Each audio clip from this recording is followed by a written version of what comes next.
jour, le Sénégal et le Maroc partagent des relations diplomatiques, économiques, sociales, religieuses, entre autres, vieilles de plusieurs années. Un bel exemple de coopération sud-sud et d'intégration entre peuples africains. Pour parler de tout cela et de la relation entre le Maroc et le Sénégal, nous recevons M. Moustapha Niasse. Vous êtes haut représentant du président de la République, Macky Sall. Vous avez également été président de l'Assemblée nationale sénégalaise, plusieurs fois aussi ministre au sein du gouvernement sénégalais. Merci d'avoir répondu présent à notre invitation, M. Niasse. Je vous remercie beaucoup. Je suis heureux de vous rencontrer et d'être disponible pour répondre à vos questions. Je le fais en tant qu'ami du Royaume du Maroc et je le dis avec modestie et humilité, ami de la famille royale du Maroc. Sinon, je suis sûr que les questions que vous allez me poser étaient destinées d'abord à Madame le ministre des Affaires étrangères et du Sénégal de l'extérieur, ma cousine, Aïssata Tall Sall, n'est-ce pas? Mais je répondrai à vos questions précisément en tant qu'ami du Royaume du Maroc et de la famille royale.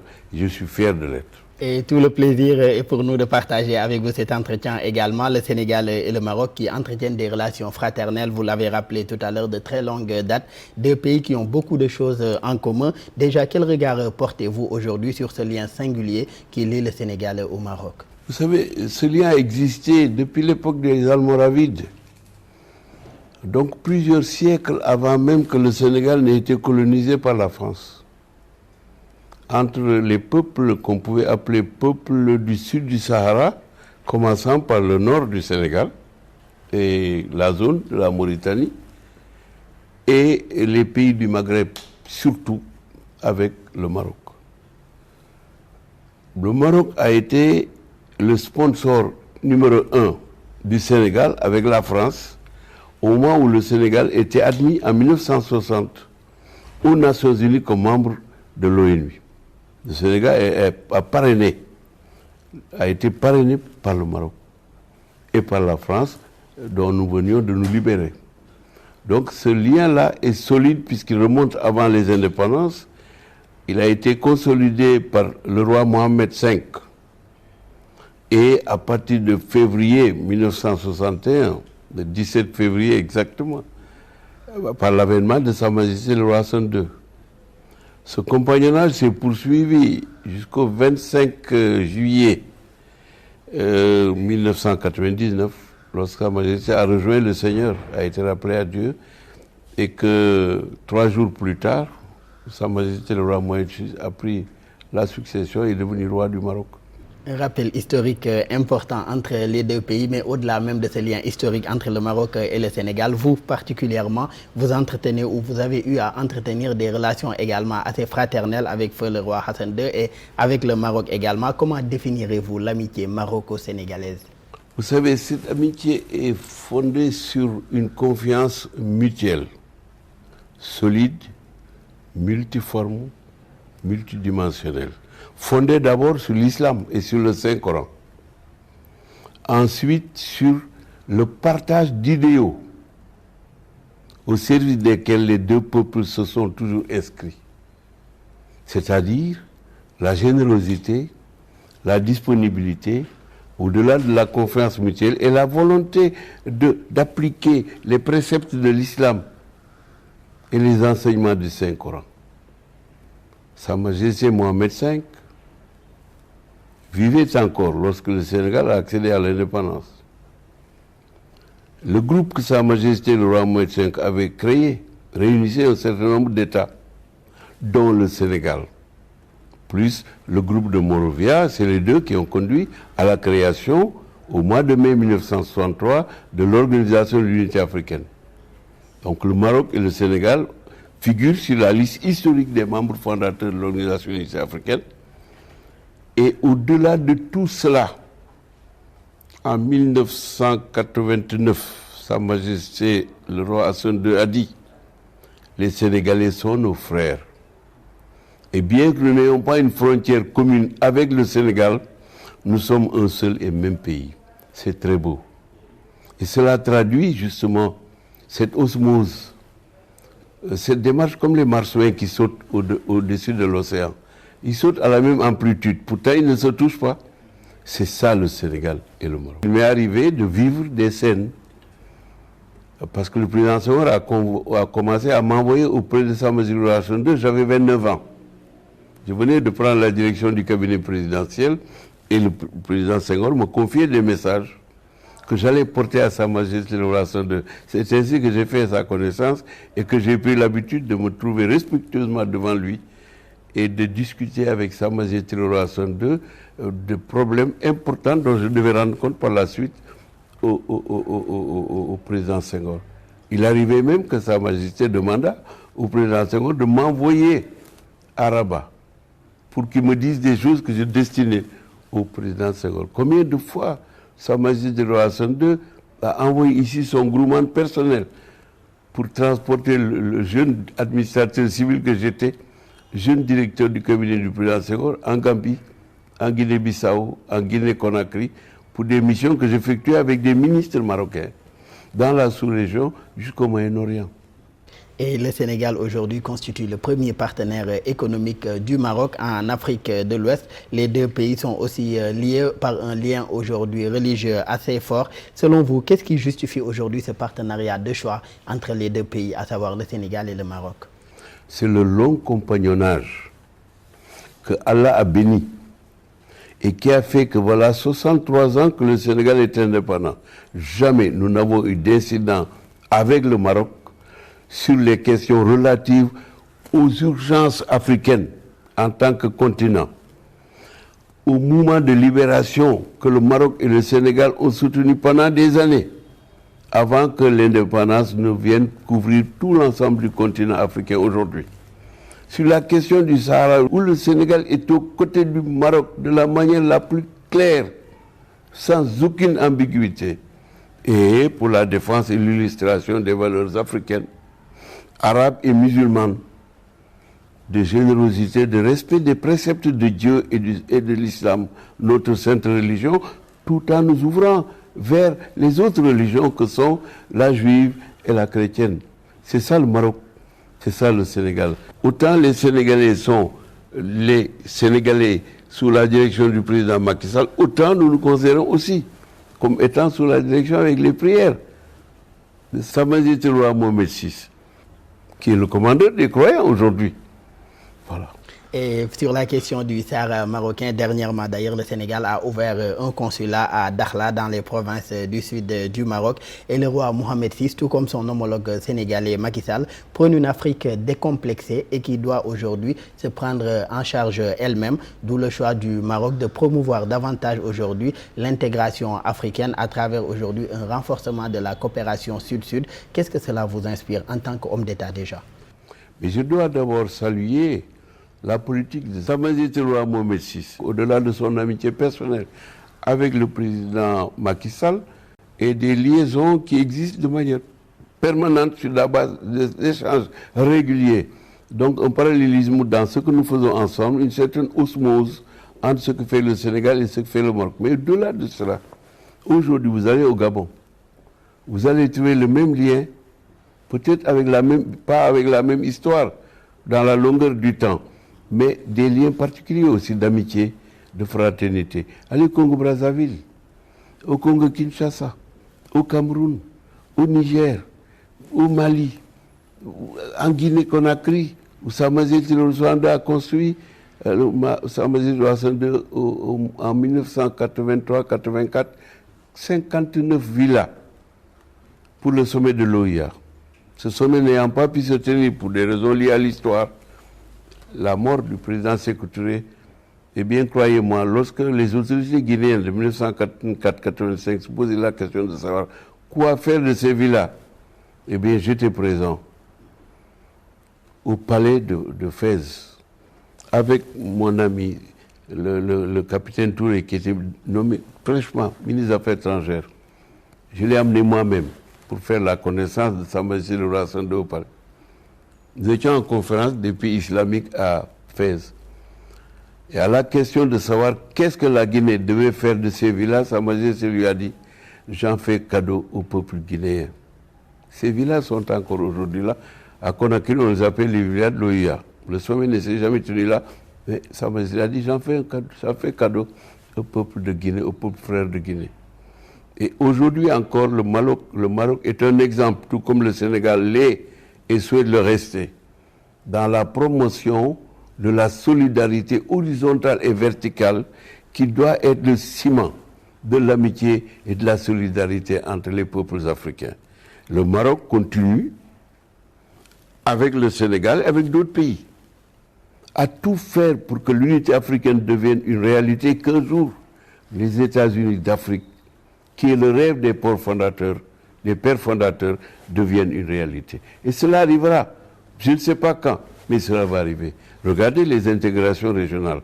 Aujourd'hui, personne ne conteste cette réalité géographique et géopolitique qui veut que l'Afrique est composée de 5 régions.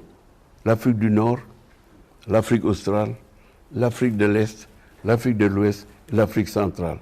À partir de ces régions-là, qui constituent des entités globales, logiques, organisées, même s'il peut y avoir, dans certaines de ces régions, quelques difficultés entre des États voisins. Je n'ai pas besoin d'être plus précis. Eh bien, c'est à partir de ces 5 régions-là que l'Afrique va réaliser l'unité totale du continent africain, du nord au sud, de l'est à l'est et au milieu, pour aller vers les États-Unis d'Afrique.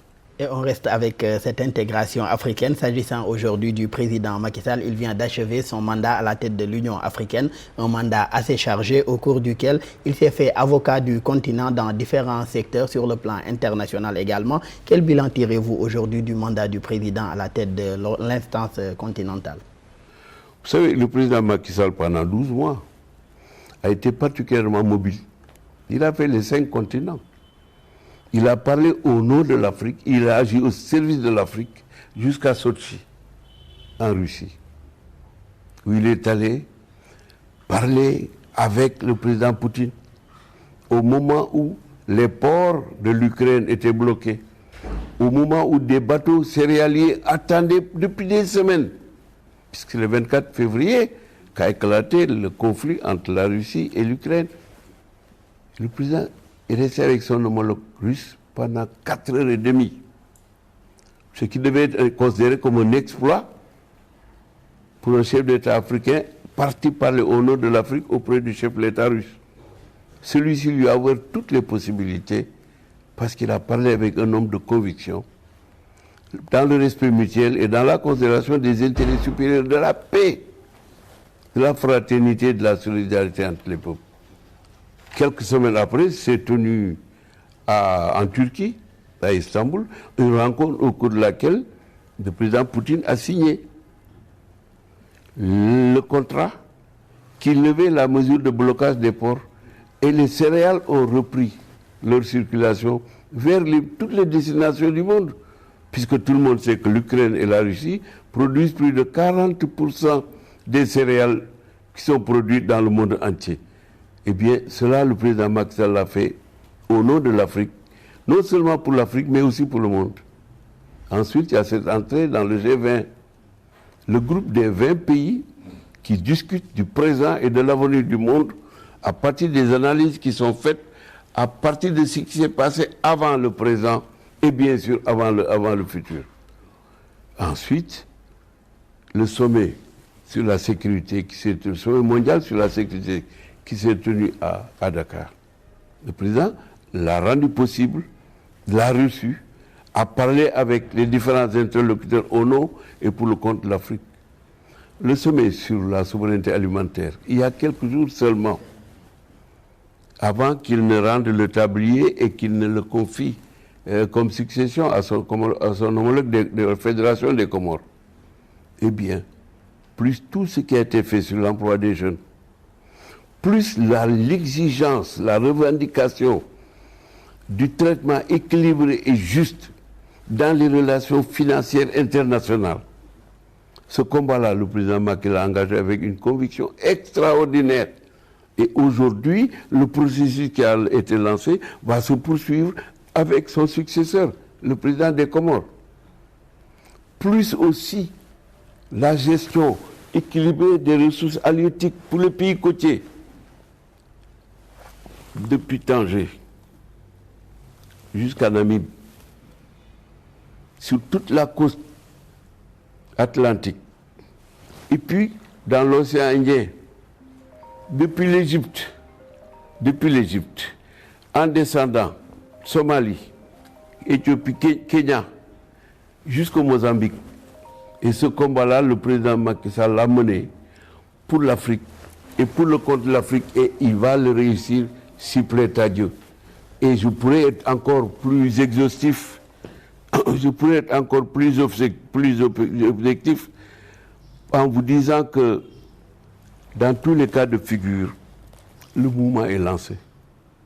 Voilà 12 mois d'une intense activité diplomatique portant sur les questions politiques, sur la paix, la sécurité, la relation la plus cordiale entre les États voisins pour réduire le nombre de conflits et l'intensité des conflits, mais aussi dans le domaine économique, aussi dans le domaine sécuritaire, aussi dans le domaine culturel, qui est fondamental. Parce que l'Afrique des civilisations, l'Afrique des cultures au pluriel, est une entité globale qui a sa propre identité, qui doit être écoutée, qui doit être entendue. Eh bien, tout cela a été fait dans le courant de ces 12 derniers mois où le président Macky Sall était président de toute l'Afrique. Tout à fait. Et sur le plan de l'éducation, plus de 3000 étudiants sénégalais poursuivent leurs études au Maroc, tandis que 1500 étudiants aujourd'hui marocains étudient également au Sénégal. Les Sénégalais se sentent chez eux au Maroc et les Marocains également sont chez eux au Sénégal. Comment, selon vous, renforcer davantage aujourd'hui ces relations humaines profondes qui existent entre les populations des deux pays? Vous savez, j'étais au Maroc au mois d'octobre, pendant une semaine.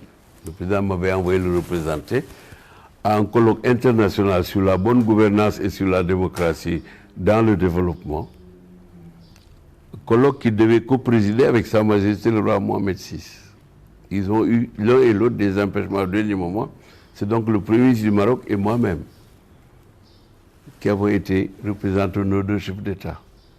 Et en décembre, j'étais encore au Maroc pour représenter le chef de l'État à une rencontre internationale consacrée à un grand journaliste, un homme de culture, un professeur, Mohamed Alaoui. C'était le 20e anniversaire de son rappel à Dieu. Donc je crois avoir apporté de la fraîche oxygène, n'est-ce pas, du Maroc, puisque j'ai quitté le Maroc le 16 décembre. Si vous voyez le développement prodigieux que ce pays a connu, d'abord à l'époque de Sa Majesté le roi Hassan II, et puis ensuite, depuis que son auguste fils a pris le relais, vous serez fiers d'aller au Maroc en tant que Sénégalais, en tant qu'Africain, de voir les progrès qui ont été faits. De même ici au Sénégal. Quand vous regardez ce que le président Macky a fait depuis 12 ans, il a achevé l'aéroport international, Blaise Diagne, et il a trouvé à 27% quand il prenait le pouvoir. Regardez aujourd'hui l'aéroport international. Regardez les infrastructures réalisées pour les jeunes. Regardez le stade Abdoulaye Wade. Regardez la marina. Regardez l'infrastructure qu'il a construite pour le basket. De manière polysport d'ailleurs, parce qu'il y a d'autres sports qui s'y font. Et d'autres choses, et d'autres choses, et d'autres choses encore. Ce serait trop long d'énumérer tout ça. Il y a un parallélisme entre les deux pays qui se développe de manière harmonieuse dans la solidarité horizontale et verticale. C'est ça l'amitié maroco-sénégalaise. Et je dis qu'à partir du Sénégal et de ce qui a été fait entre Dakar et Rabat, qui a cette expansion vers les autres pays africains, parce que Sa Majesté le roi Mohamed VI, formé à l'école de la responsabilité et de la bonne gouvernance par son auguste et inoubliable père, Sa Majesté le roi Hassan II, dont je porte encore la montre, n'est-ce pas? Et je vous dis que l'exemplarité du lien entre le Maroc et le Sénégal va irradier tout le continent africain. Et aujourd'hui, entre le Maroc et le Sénégal, les relations sont très anciennes. Vous l'avez rappelé, bâties sur des bases solides, que ce soit de sang ou des bases religieuses également. À cet effet, les liens religieux occupent une place importante d'ailleurs dans le cadre de ces relations. Quel impact aujourd'hui ce socle religieux? Comment est-ce que ce socle religieux aujourd'hui contribue à raffermir les liens entre ces deux peuples frères, que ce soit à travers la Tijania ou à travers la Fondation Mohamed VI des ulémas africains?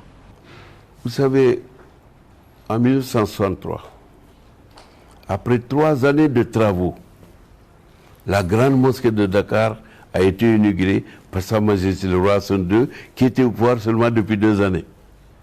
Les travaux avaient commencé à l'époque de son père, son auguste père.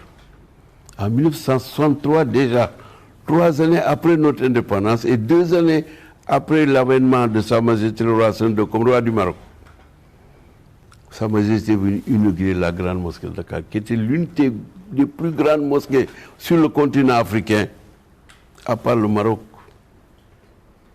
Depuis, au plan religieux, chaque fois que des cérémonies religieuses sont organisées au Sénégal, Sa Majesté le roi est représenté par une délégation. Pas plus tard qu'il y a moins de 2 semaines, ici à Dakar, lorsque la famille omarienne, celle de ma maman, organisait les journées sur Nourou Tall et Thierno Mountaga Tall, des ministres marocains sont venus avec des oulémas du Maroc pendant les 7 jours qu'a duré cet événement. Et quand il y a des cérémonies à Touba, à Tivaouane ou ailleurs, eh bien, le Maroc est toujours présent. Lorsqu'à Médina de Gounass, on fait le Dakar, le Maroc est toujours présent. Dans le village de mon grand-père, là-bas, à Kermam Tafa, Sa Majesté le roi Hassan II a construit une mosquée dont le gros œuvre était terminé lorsqu'il était rappelé à Dieu. Eh bien, son auguste fils, Sa Majesté le roi Mohamed VI, quand je lui ai serré la main à Rabat le jour de l'enterrement du roi Hassan II, pour présenter mes condoléances, le roi me dit, Si Moustapha, mon père m'a dit, il y a 10 jours, d'achever les travaux de la mosquée de Kermam Tafa. Et il l'a fait comme il l'a dit. Donc, à partir du gros œuvre, c'est Sa Majesté le roi Mohamed VI qui a envoyé une équipe qui est venue pendant 18 mois, composée de 36 Marocains. Ils ont recruté quelques Sénégalais et ils ont mis 2 ans, ils ont tout achevé.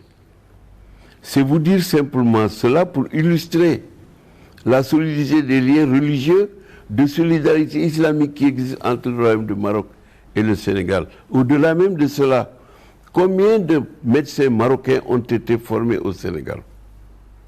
À chaque rentrée universitaire, c'est des dizaines, voire des centaines d'étudiants marocains, hommes et femmes, qui viennent pour acquérir leur formation ici à l'Université de Dakar, qui est l'une des universités de médecine, les facs de médecine préférées du Maroc. Il y a une semaine, 285 jeunes médecins ont reçu leur diplôme.